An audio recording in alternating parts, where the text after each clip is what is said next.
Good afternoon and welcome to the AgrAbility webinar series.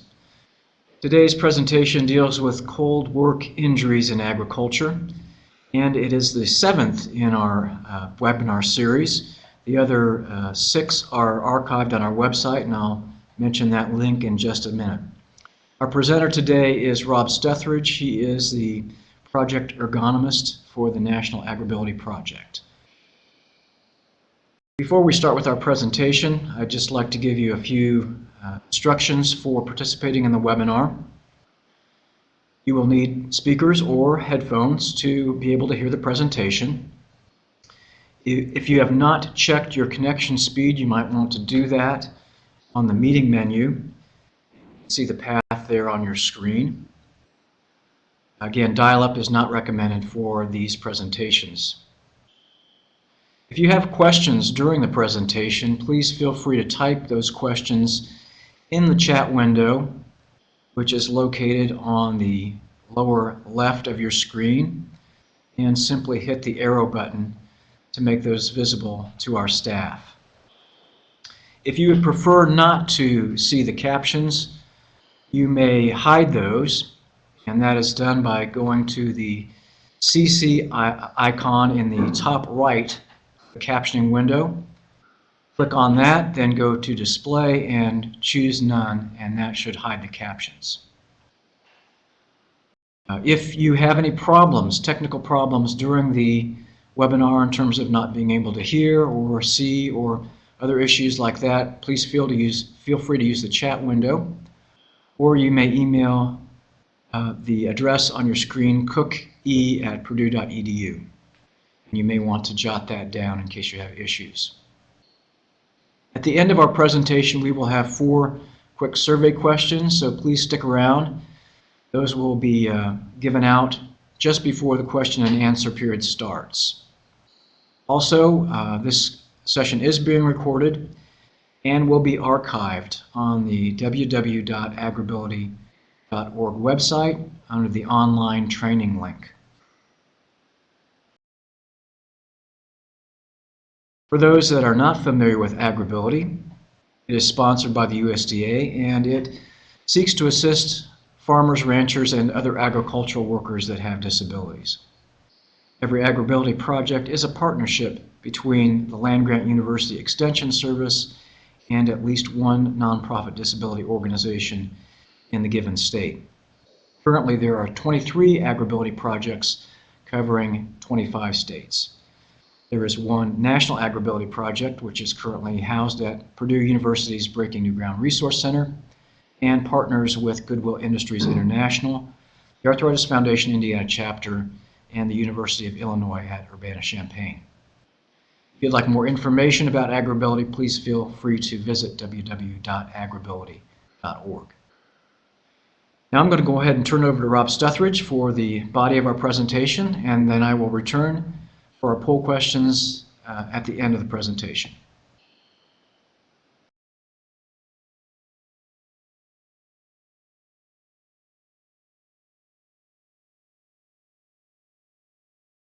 Thanks, and welcome everybody. And this presentation is actually one that let me just get to the page. One that really is co-written by a colleague, Zhojing Geng, at the JTI in Sweden. Zhojing came over and spent some time with us, and those of you that are at the National AgrAbility Training Workshop would have possibly attended the seminar that she gave on this subject.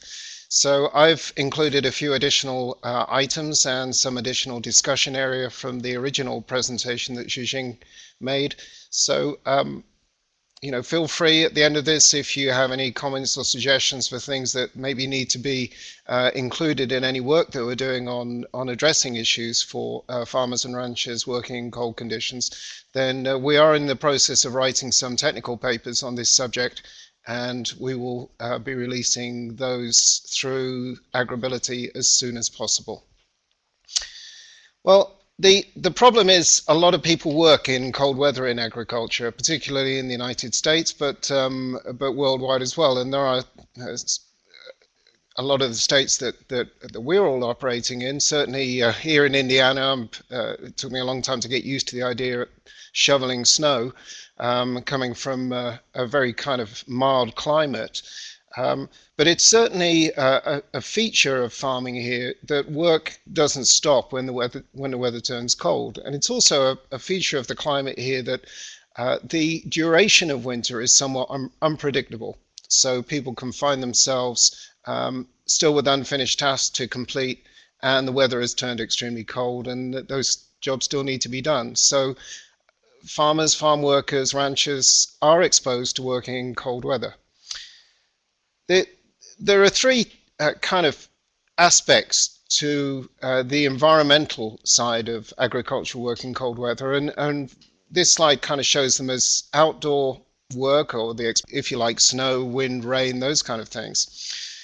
Then there's the idea of kind of getting in and out of different climatic conditions. So from working in very cold weather to maybe getting into a heated cab or going into a barn or some kind of a building on the farm. So there's a changeable aspect to the environment as well for some types of work. And then there's also working in cold conditions indoors, and we would define those as really being somewhere between 32 to 50 degrees Fahrenheit with relatively, obviously, low wind speeds, effectively calm wind speed in those conditions. One of the problems, therefore, that people face is knowing how they should dress according to the type of task that they're performing. And I think with this changeability, that presents some difficulties that I will address as we go through this.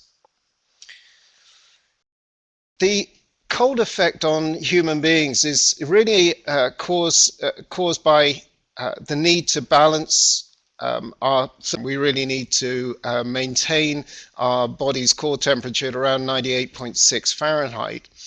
And we generate heat, or we produce heat through eating foods, by resting in warm environments, and by performing muscular work.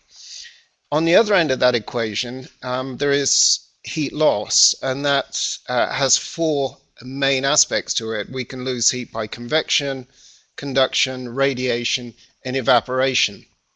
And those are areas that I'm going to look at in a little detail now. But the cold environment is itself defined as being an environment in which greater than normal body heat losses occur due to any of these aspects, these factors. Low air temperature, radiant temperature can be cold, the high cooling wind speeds, and really quite humid air, or even extremely dry air can still be a problem. And the way human beings respond to this is that the body automatically starts to constrict blood vessels. It reduces peripheral blood flow, and also by shivering, which increases the body's metabolic rate. Wind chill is quite important here. We've mentioned high cool wind speed on this page, and it really dramatically reduces the effective ambient temperature on the body. So just to give an example, if the air temperature of the wind is, say, 40 degrees Fahrenheit, and you've got a wind traveling at 35 miles an hour, then exposed skin would actually perceive that as being 11 degrees Fahrenheit. So really quite a significant difference. So just looking at what the temperature is on the weather program isn't necessarily going to tell you an awful lot if you don't really know what the wind conditions are going to be like. The different types of heat loss that I mentioned, the convection is where heat is transferred directly from the body to the cold environment.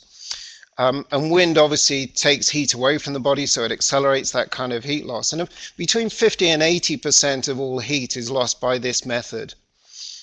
Radiation is where heat is radiated directly from the surface of the body just out to the colder environment. So that's just, if you like, thinking of your body as a radiator of heat. And the other side of radiation is that we can actually absorb some warmth directly from sun radiation as well. So we can get the radiative heat of sun's rays. And those of you who've been out sort of working in a very cold day, which is actually bright and sunny, can actually find yourself getting pretty warm if you're actually working on some fairly strenuous tasks. Conduction is where heat is lost to a colder surface through contact. So in this case, both to the floor, standing on the floor, maybe if there's not much insulation in your footwear, or by making contact with the cold handle of a spade or of a piece of metal that's at ambient temperatures. And there's also evaporative cooling, or if you like, the sweating on the skin, the evaporation of moisture away from the skin. And that's a very powerful means of losing heat, particularly when we start to get hot during a task, and we can actually lose heat very rapidly that way. If we've got too many layers of clothing on the other hand, and that evaporation starts to trap inside those layers of clothing, it can actually reduce the effectiveness of the insulation of the clothing. So evaporative heat is something that we need to keep an eye on, heat loss, sorry, and there are steps that we can take with clothing to reduce that. Now, cold stress occurs when the thermal load on the body is dealt with by adaptations of the body. So in this case, if we just allow simple cooling, we don't get any adaptation, then it leads to the first effect, which is actually a symbol of somebody sick in bed.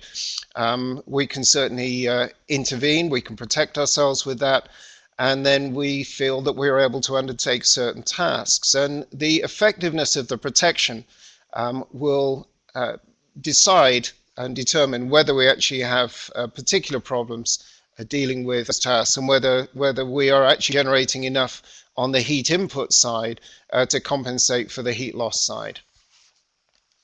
Human performance is a combination of sensory, cognitive, and motor functions. And for optimal performance, it's really important that our circulatory, our respiratory, and our endocrine functions, as well as our kind of energy levels and our fluid balance, actually support the function of the muscles and the nerves.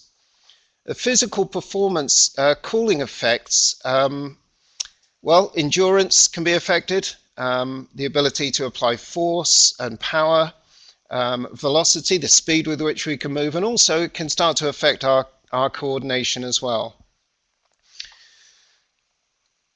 Cold effects on cognitive performance, I just wanted to say a few words about that. They can actually be masked for a considerable time by increased effort. Exposure to what we might call moderately uncomfortable cold temperatures increases our vigilance. So it actually makes us more alert, more focused on what we're doing. But at a certain point, the discomfort increases so much that in fact we get a loss in vigilance, so we can start to get increases in errors.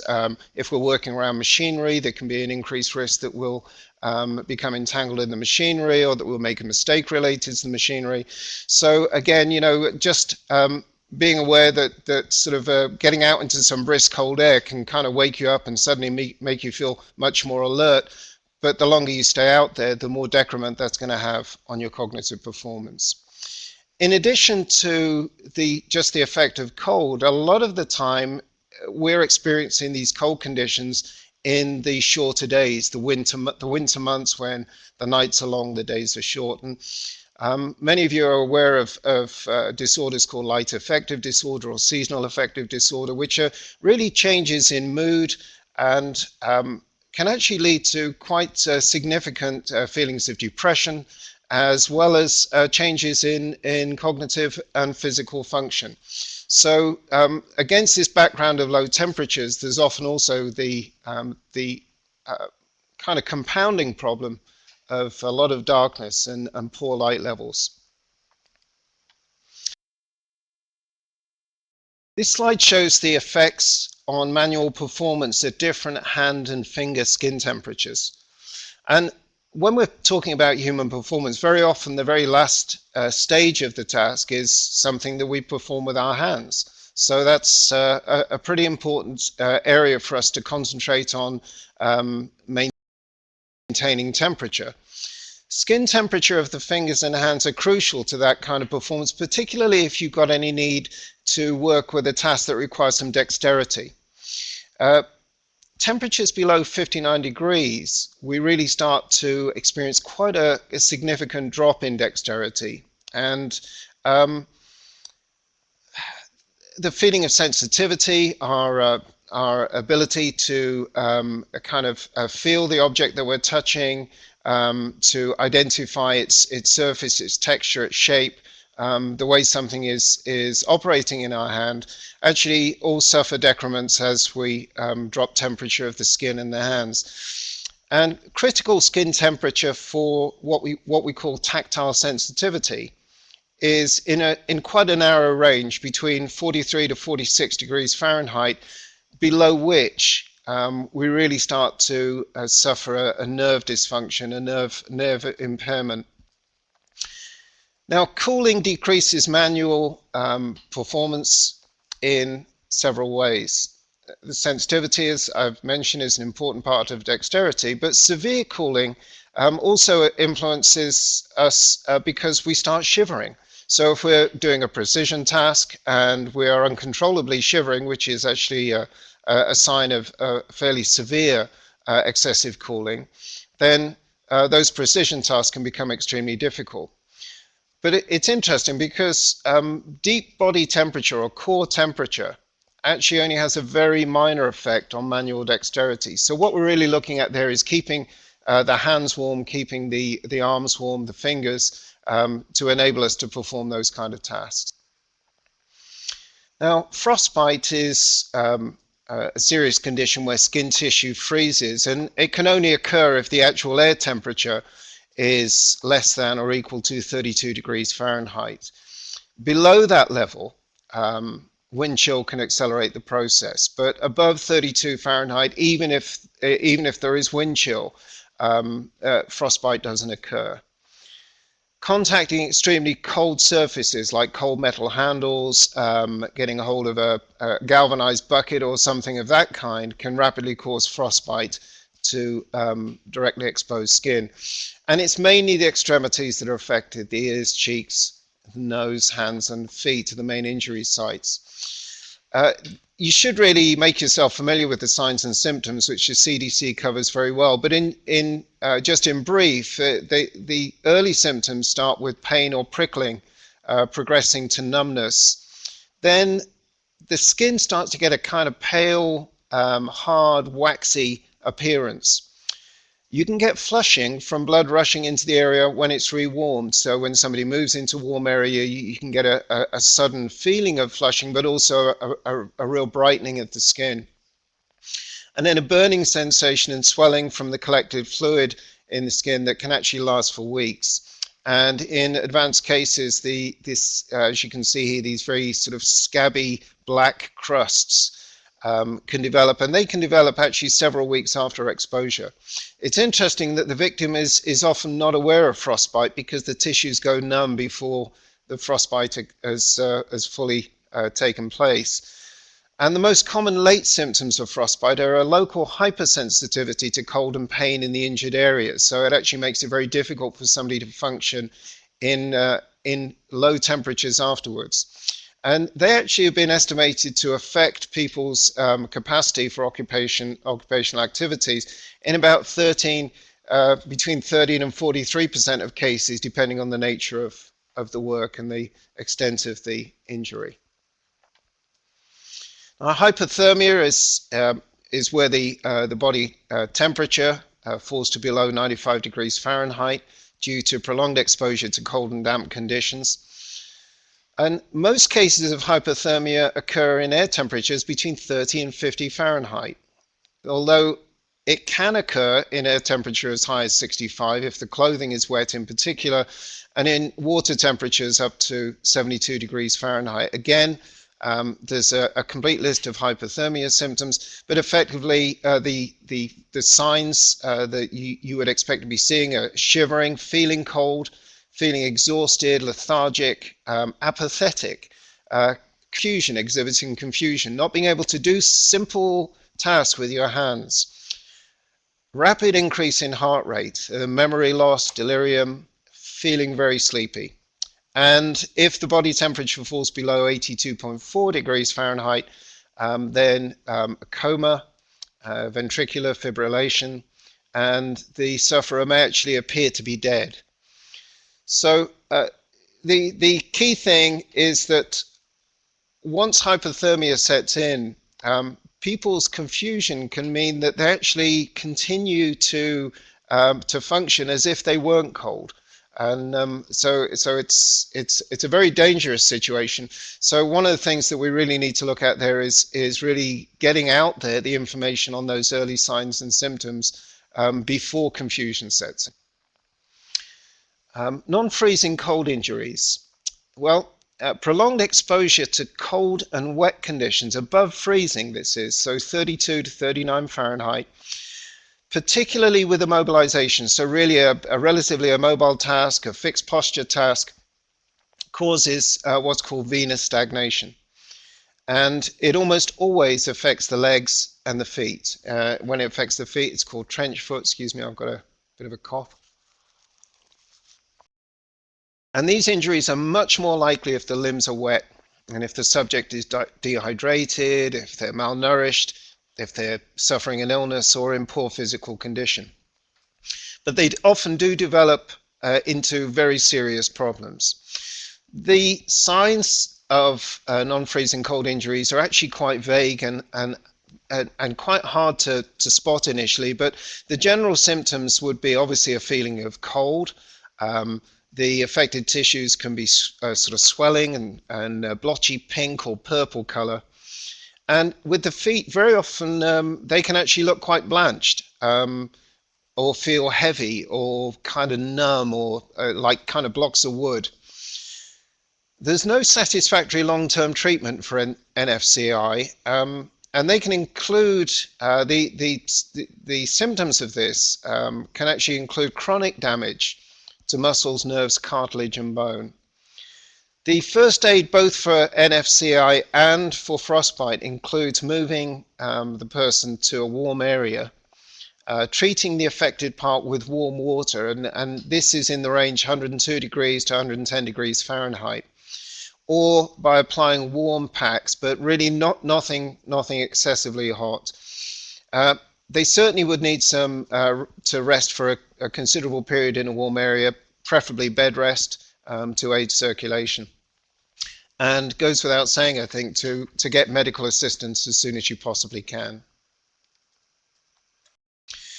Cold-related diseases are diseases which are either caused by cold directly or they're affected or aggravated by exposure to cold. And these can include cardiovascular diseases, so older workers or those with other diseases like diabetes, atherosclerosis, they can be at particular risk. Increased blood pressure occurs more often in colder regions and in warmer regions as well. So if they've got an underlying cardiovascular problem, it can actually be aggravated directly by the cold. Respiratory diseases, it can represent a significant risk factor at very low temperatures. And by this we mean less than -4 degrees Fahrenheit, especially if it's in combination with high activity, so operating heavy work. Inhaling this cold, dry air can cause particular problems for people who are sensitive or in older workers. And that can actually happen even in temperatures as high as 50 degrees Fahrenheit. Diseases in the peripheral circulation, well, a reversible episodic constriction of the blood vessels in the fingers or toes can occur. Constriction of the blood vessels in the fingers and toes will be markedly reduced. So actually you start to get problems almost like Raynaud's phenomenon, that kind of problem where you get like a white finger effect. And then the musculoskeletal diseases, particularly the tendon disorders, tenosynovitis, they can be caused by exposure even to cold winds, particularly where the limbs are exposed. So working in a short sleeve shirt or a t-shirt with a cold wind, if you feel that the task is actually quite demanding of a lot of effort and you're producing quite a lot of heat, you can still develop an extremity disorder in that way. And it's interesting that male death rates are greater than the rates for females from working in cold. Partly because of inherent kind of risk-taking activity. I feel fine going out in this, I'm well protected, and really they're not, and then they suffer the injury. But also for physiological reasons to do with body fat composition. So men typically don't carry as much body fat. Other physiological differences, the way heat is lost and generated as well, can account for that. Now, there are certain steps that you can take to counteract and reduce cold injury risk. These include organizational, technical, protective measures. And the other measures that I'm going to mention in detail, and I'll go through each of these in detail, but it would include information and training and healthcare and control. So we'll look at these in turn. Well, organizationally, the first thing you need to do is to check the weather conditions, and so just be aware if there is a need to wear additional protection, but also to maybe choose jobs that you can do indoors, or is there a job that you would normally do outside that can be brought into a warmed environment or an environment where it's out of the cold. Obviously wearing protective clothing, and that should be appropriate both to the conditions and to the task. But also some things that you might not think about, because jobs can take a little bit longer to complete in the cold. Then maybe getting somebody else to help you with a job that you'd normally be able to do yourself would be a good idea. Having a reliable communication system, making sure if you're using a cell phone or a two-way radio that you've got the batteries properly charged, maybe got a spare battery with you if you're outside and working for longer periods. Being flexible regarding how long you're going to be out there. Many farmers are so task orientated that they just want to get the job done, and they will work through and work through and work through just to finish the job, when sometimes they really need to be saying, it's extremely cold out here today.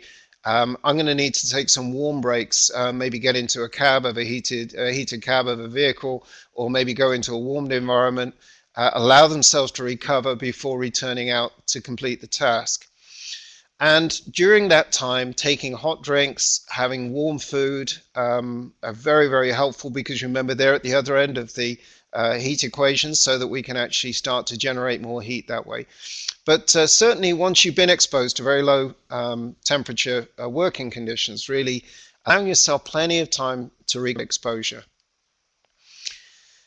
Choosing equipment that's intended for cold conditions. Well, things like the tools and machinery, what is the handle material? Is it insulated? Is it something that's going to be complicated to use or to maintain outside?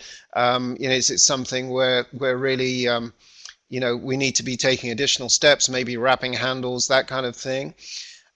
Storing equipment wherever possible out of the extremes of the weather. So making sure that if we do have to get hold of something, that it's not already going to cause some risk of a frostbite injury. Certainly, we really need to be trying to choose things that we're going to use year round that can be operated with gloved hands. And that would mean that we wouldn't want slippery handles. We want some kind of high grip sort of coefficient, maybe a tape wrapped around the handle or something, to allow us to use gloves with those, and also to make sure that the gloves themselves have sort of suitable grips on the palms. In terms of around the farm or the ranch, really making sure that we are, if you like, doing an audit of the environment, making sure that there aren't any areas where water is going to pool, where we've got different texture materials next to each other that are on a particularly frequently used route, where we can slip as we move from one type of an area to another. Maintaining those areas, removing the ice and snow, melting using sort of ice melt and whatever means, or even building, if it's a very frequently used walkway, maybe building some kind of a simple cover over that if that's feasible and affordable. Sanding or salting, making sure that the openings in the floor, if you've got any work going on, are covered up or guarded. And then using warning signs. So if all of those things fail, you may not be the only person traveling down that road that particular time, and so putting up a simple warning sign and letting everybody else know could avoid a painful incident. Making sure that your own footwear isn't part of the problem. I know that if I'm using a leather-soled shoe and I walk out on an icy day, it's like being in on the rink at the Olympics. I mean, it's except nowhere near as elegant. But I think wearing anti-slip soles or fitting anti-skid devices to your shoes is a very, very good idea if you know that you're going to have to be walking around these areas. Clothing is really important, and it's very much a technical field now. It's no longer really just a case of putting just one big thick coat on. We do know that that multiple layers of clothing are much more effective than having a few thick layers. Partly because it allows us really then to make rapid adjustments to the kind of task that we're doing. If we're doing a heavy task, maybe you don't want such bulky, thick clothing on. And maybe we can take some layers off then because we're generating more heat, and then put them back on when we go on to a lighter task. Obviously, there are certain layers. The underwear layer, which provides humidity and moisture control directly in contact with the skin surface. And ideally, if there is going to be some kind of fairly strenuous activity, finding materials, some of the man-made materials that kind of wick moisture away from the skin, so that we actually don't get too much of that loss of insulation through building up of condensed evaporated liquid. The intermediate layers, well, we need up to 3 of these layers, and these are the layers that really give us the thermal aspect of the clothing system.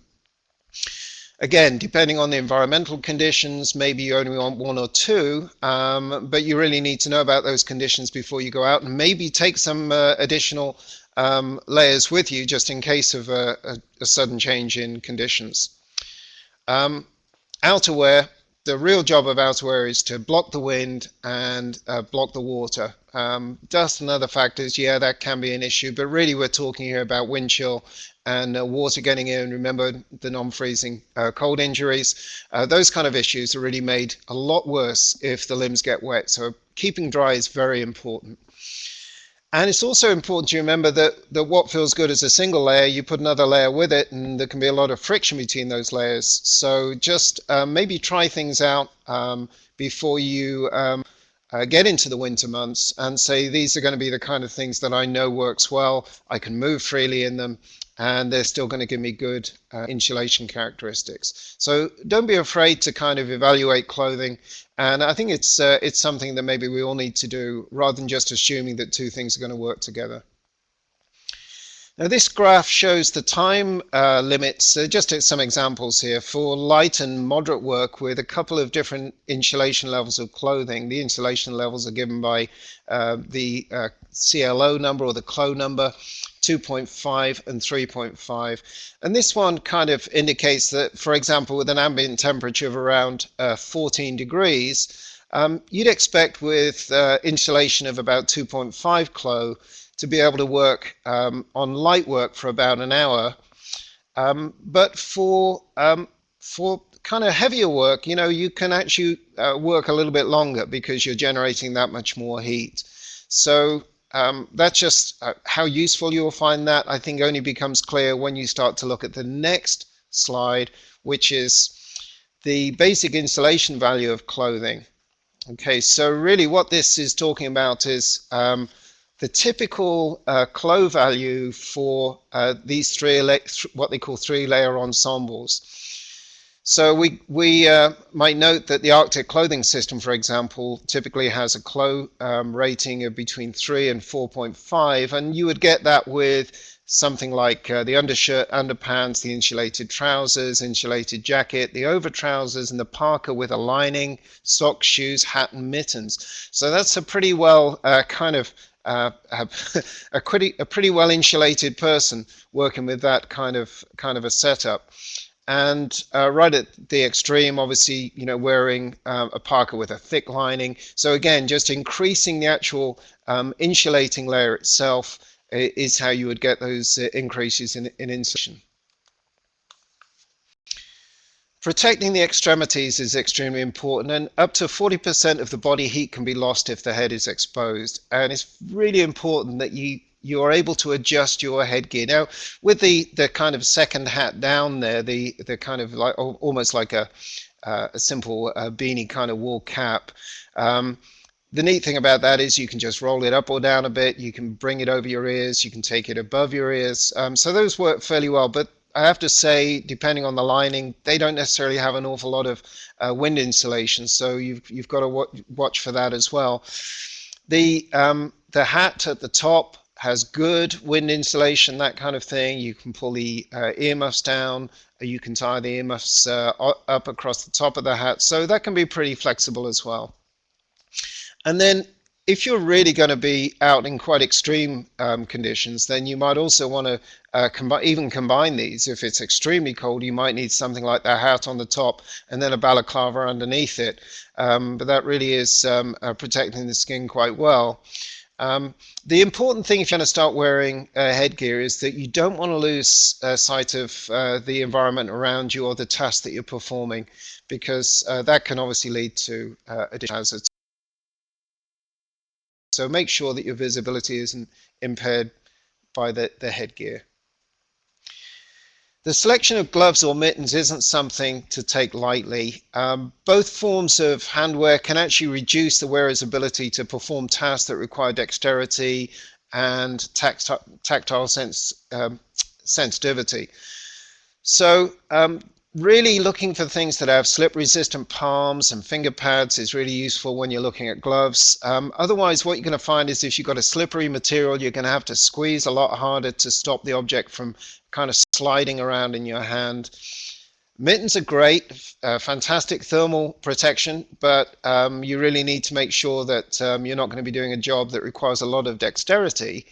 And if you are, and you really need that high level of cold protection, then consider either mittens where you're able to sort of unhook the palm. Usually it's held in place with Velcro, but you can open the palm, put the fingers through it, but make sure that whatever you grip is not going to be a source of risk for frostbite injury.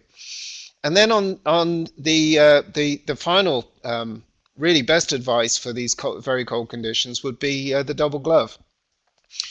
Inner gloves that have got maybe polyester in them or polypropylene kind of materials or a wool material under the work gloves, depending on what you're going to be handling, might enable you then to perform some precision tasks without actually making direct contact with the object. And then closing the mitten again for the protection from the cold when you finish the task.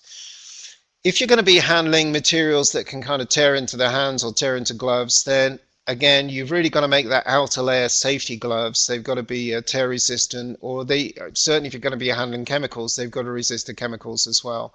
And if your gloves get wet, you've really got to have another pair with you because again, the risk increases greatly if the hands get wet and cold. Remember, that's one of the problems with non-freezing cold injury. The feet. Foot cooling occurs especially if there's not an awful lot of mobility, standing still, or if your feet are damp or wet. So the job of the outerwear is really not only to give you protection, maybe from cuts or bangs or scrapes, but traction when you're walking, and to keep the wet and the wind out as well. Innerwear can be really thought of as having just like the multiple layers of clothing. We can have multiple layers of clothing with our footwear as well. So socks, liners, and insoles. The soles should be good and thick on the footwear. That's obviously for insulation. Loose insoles, so soles that you can add in, will increase the thermal insulation. And the neat thing is they can easily be taken out and dried.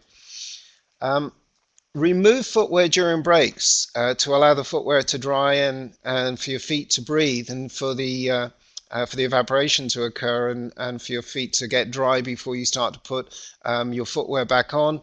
And then again, if your socks are damp, definitely put dry socks back on before putting your boots back on again. And really, again, as with all clothing, you've got to think of this as really a tech system, a protective system. Now, if things have gone wrong and you've really been overexposed to cold, then you'll know. Certainly, you can observe this through very heavy shivering, this very uncomfortable feeling of coldness. It's more than uncomfortable. It's almost a painful sensation of coldness. And also, if you start to experience particularly drowsiness or worse still, euphoria, so actually feeling kind of lightheaded and people saying inappropriate things, some strange things, can be an indication that they've been overexposed to cold. And things that you can do, well, you need to maybe allow the body to be generating heat again. So you want to get some energy in there, maybe give them some warm, sweet liquids. Jello dissolved in warm water is pretty good. It rehydrates. It's got electrolytes in it, that kind of thing. A soup, hot soup would be good, or warm soup. And then obviously non-alcoholic drinks. You always want to avoid alcohol at these times. Lotion to prevent chapped skin. So if it's just mild discomfort from cold and you don't think there's any deeper injury, then by all means apply a lotion to the skin to rehydrate the skin. But never rub tissue that may have been frozen because it'll cause further damage to the tissue. It'll burst more blood vessels. People who have reduced tolerance to the cold, well, I think as we age, we often do feel that we really feel the cold a lot more than we used to. I know I've often got several layers of clothing on when teenagers are walking around in t-shirts, but also people with health problems are at higher risk. Hypothermia is associated with alcoholism, for example, or drug addiction because of impaired judgment. So simply being out there unprotected or working in inappropriate ways can cause serious injuries as a consequence of using alcohol. But the direct physiological effect of alcohol is as a vasodilator. So basically, what it's doing is it's opening the capillaries. It's allowing the blood to flush throughout the system, and we can get quite rapid blood loss that way. Tobacco works in the opposite way. It's a vasoconstrictor. So that can impair blood flow to the extremities. Hashimoto's disease, thyroiditis, hypothyroidism can impair our regulatory system. Lupus, Raynaud's phenomenon, livedo reticularis, it's a fancy term, but basically kind of blotching of the skin. And the palmar erythema is kind of a reddening of these areas here and here. Sorry, that's not very clear maybe, but when we start to see a real brightening here, those can be symptoms, certainly conditions that are aggravated by cold. And also just being in poor physical condition. How can we reduce cold risk? Well, through training, obviously making people aware of it, how to identify the warning signs, what the hazards are, teaching them about the protective clothing, especially for their hands, feet, and head. Also, the importance of how we deal with that on top of using things like personal protective equipment. So the whole thing has to work together. So PPE doesn't replace the need for cold protective clothing. We need to find a way in each individual case of making the two things work together. So that requires some forward planning and some thought. Training key personnel, making somebody responsible for being the locus of information for information on cold related hazards, and also training new workers on cold work risks. We can change the environment. We can put in insulating barriers. They can be on the floor in the form of mats,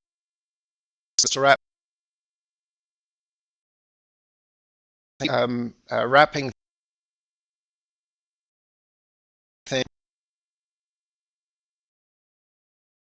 before it gets cold, because otherwise it's not going to stick to a lot of surfaces very easily. So again, forward planning is key here.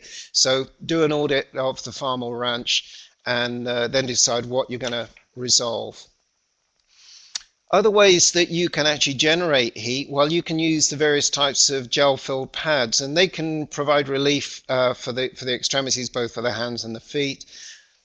They vary greatly in their effectiveness for use in over a long period of time. These toe warmers, for example, say they last up to 8 hours. Again, if you're going to use these, you've got to make allowances for those when selecting your footwear. It's a pre-planning thing. Are you better off with just very, very good performance socks, or using these? Would you be better off with a pair of insoles and a slightly outsized pair of boots? So planning for the winter becomes very important, but planning for the day might mean that you take some of these reusable heat pads out with you in case things become much worse. And that planning becomes even more important for people that have got the health disorders that we talked about. You can wrap the body in similar ways. Heated clothing, heated gloves, heated vests just operated by batteries. Again, check the duration of these, and don't rely entirely on something that is a battery operated product for obvious reasons. It can go wrong. It can be left with something that really doesn't work that effectively without the additional heat. Now, efficient cab heaters can actually be fitted retrospectively to vehicles with a water-cooled engine. A lot of the kind of plug-in, like cigarette lighter type heaters, don't get very good reviews. And if you're going to use these kind of things, you need to make sure that you've resolved any particular draft hazards in the vehicles that you're using them in. So it's no good putting a fancy, expensive cab heater in a tractor or a harvester. It wouldn't be a harvester, but in a tractor or some kind of other vehicle that you're working with in the winter, and all the door seals are gone, and you got Arctic winds blowing through into the cab. So just look after the maintenance side of things, but at the same time, don't create a completely sealed environment where you're really going to get problems of condensation. If you want more information on what's out there, well, the toolbox is a really good place to start, and that you will find through the National AgrAbility website, agrability.org. And look at the toolbox. You can browse through the various items of protective equipment, and also you can also then start to look at assistive technology from the point of view of how would this perform not just in the warmer months, but in the winter as well.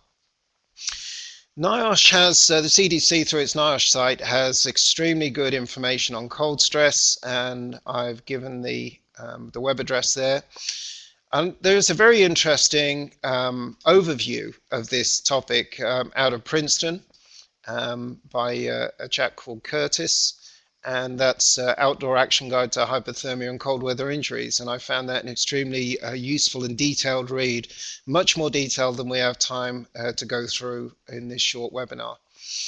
The US military, not surprisingly, has done an awful lot of work in this area, and a fantastic technical bulletin, TB Med 508 in 2005, has lots and lots of really useful information that's relevant to people working in agriculture. And there is the site of the web address for the PDF there.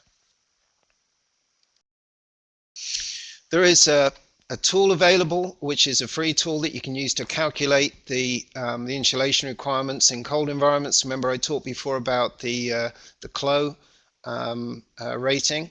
So this will actually tell you, if you put some figures in there, what the CLO value would be. And it's not a bad idea to get used to using these tools. Maybe just know a little bit about the climate in your region, and have some kind of ready reckoning in your mind as to what the worst case scenario would be. Maybe looking back over some recent climate reports and saying, what kind of protection would I have required to undertake, say, a light or a moderate task on that occasion. And there's also a good wind chill temperature calculator there as well. And that really brings us to the end of the webinar. Thank you. I'm going to hand you back to Paul now.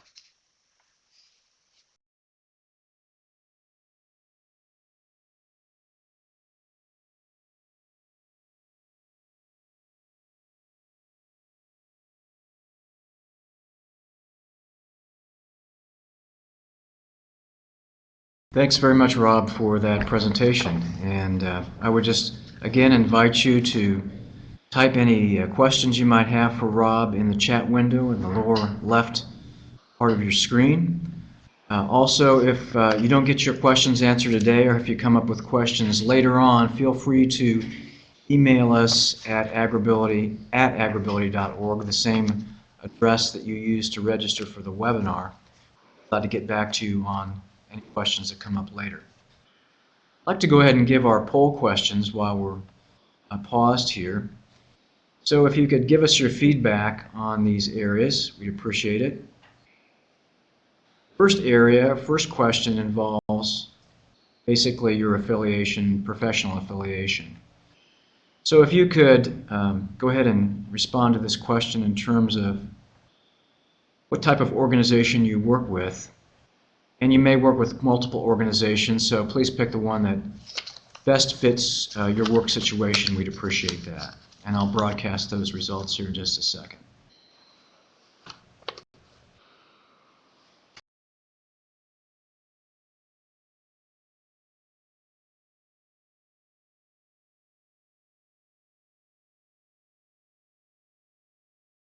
So you can see we have quite a few AgrAbility staff members with us today, and others from disability services organizations.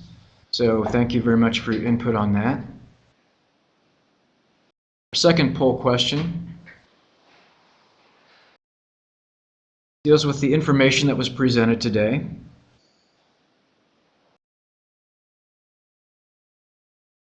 And just asks if you found that to meet your expectations.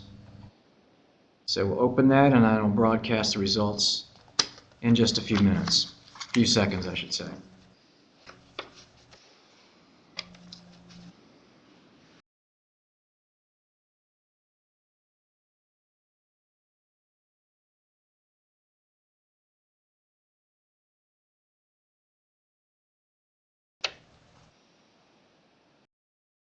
Okay, thank you very much for your responses on those questions. Next question involves the technology that we used today. If you could let us know how well that worked for you, we'd appreciate it.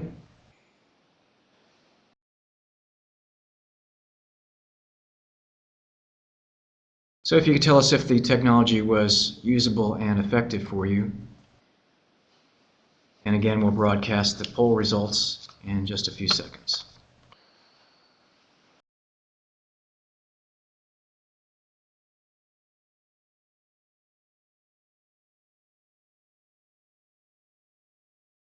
Looks like those are already broadcast, so thank you. And the final poll question,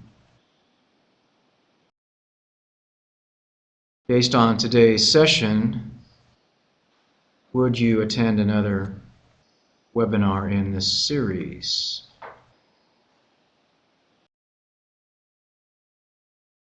So we'll open that poll.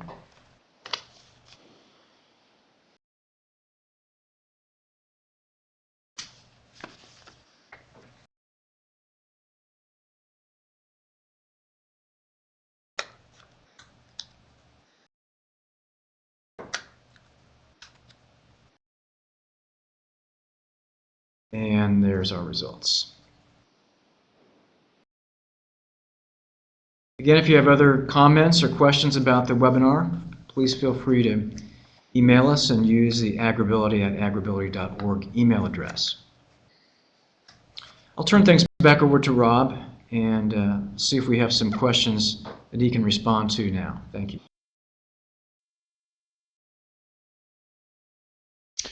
Thanks, Paul. The question has come out, how do you prevent too much sweating while doing work in the cold?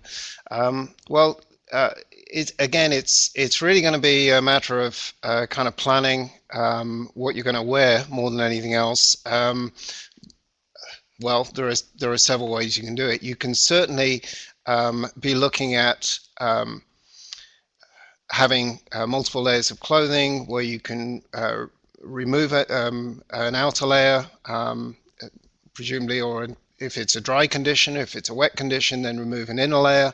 If you're going to perform a task that is actually likely to be quite heavy, bearing in mind that that what you really want to be saying is, if it's a particularly heavy job, then maybe you're going to need some help to be doing that. If you can't get the help to do that, and you need to be working on an extremely heavy task, and you are likely to be generating some sweat that you can't really deal with in a comfortable way, is it then possible to break that job in a number of kind of bite-sized pieces? So go into an area where you can dry off, you can put some dry clothes back on, go back out and complete the job. Because if you're sweating and you're retaining that sweat inside your clothing, then it's certainly going to reduce the insulation of the clothing that you're wearing.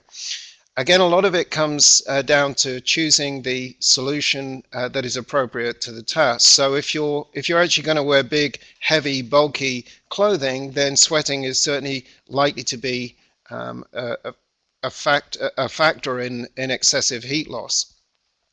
So I would suggest this multi-layer clothing approach, giving you the greatest flexibility, and then pre-planning before you leave the building and say, what's the nature of the job? I don't really want to wear anything that's too heavy, but I do want to protect myself if it's windy, from wind chill, and so on. That's really the only way you can do it. So I think organizationally, you try and get help if you can, and then in terms of personal protection, you just choose the clothing that's appropriate. And then finally, in terms of treatment, you would say, well, where can I go to kind of dry off and put some dry clothes on? Clearly, that's not going to be an option if you're out miles from anywhere where you can actually gain access to a warmed area. So in those circumstances, it's certainly a case of planning to take somebody with you to perform the task, if at all possible. I think it's fair to say that there are always going to be jobs where we probably get caught out and we wear too many clothes and we do sweat a little bit too much. But just being a little bit prepared in advance just reduces the risk and also the consequence of that excessive sweating.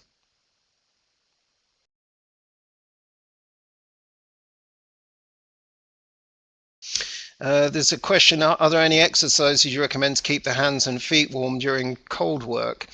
And this is actually the last question, but basically anything that involves movement of the hands and feet is certainly what you'd really be wanting to do. Remember that the non-freezing cold injury is the big risk factor for that is immobility. So I'd really expect you to be doing kind of hand stretches, kind of wringing of the hands, these kind of actions. With gloved hands, just to keep the hands warm, and obviously with feet, there's not an awful lot you can do like that, except that you can walk around, and that certainly is about the best you can do in that circumstance. Keeping them warm during cold work, again, choosing the right footwear system, the right hand protection system, is really what that's all about. You shouldn't feel that you are out for so long doing a task where you're starting to feel that penetrating cold. If you are, then you've been out for longer than the CLO value of the system is actually providing protection for. So remember the chart that I put up earlier on where we said you can work an hour at maybe 14 degrees with a CLO value on light tasks of 2.5. So choosing that in advance, if you're going to be doing light work, CLO value of 2.5, and you're going to be out there maybe for 4 or 5 hours at 14 degrees, there's not an awful lot you're going to do to keep your hands and feet warm.